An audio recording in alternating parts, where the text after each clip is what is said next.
bila chuki, bila wivu. Na watoto nao ni investment bana. Wewe unadhania Heskey mwenyewe anasikiaje kuona Regan na Jayden washaanzishwa Manchester? Wewe niambie kani wewe baba ya watoto, hebu niambie ungekuwa una feel aje bana. Enyewe ndio nimeamini watoto nao ni investment bana.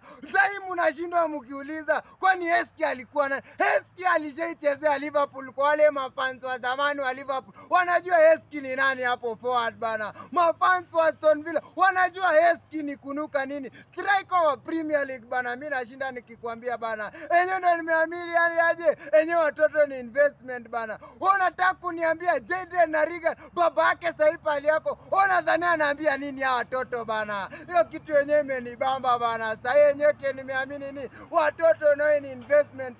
Sasa unless mambo ni unless sasa Jayden kichwa iruke ajifanya anaenda Arsenal mpira wake inaharibika bana. Sasa Regan kichwa yake iruke asema anaenda timu ya Ufala Manchester United, ball yake inaweza haribika. Lakini wakiendelea kukapa Manchester City, mshahara lazima ongezewe bana. Sasa Heskey sasa ni kutupa tu smile bana. Mzee mzima ako na ndume mbili bana, kama mbaya bana. Watoto nao ni investment bana. Regan na Jayden Heskey team manze, mzee bana, kama mbaya bana.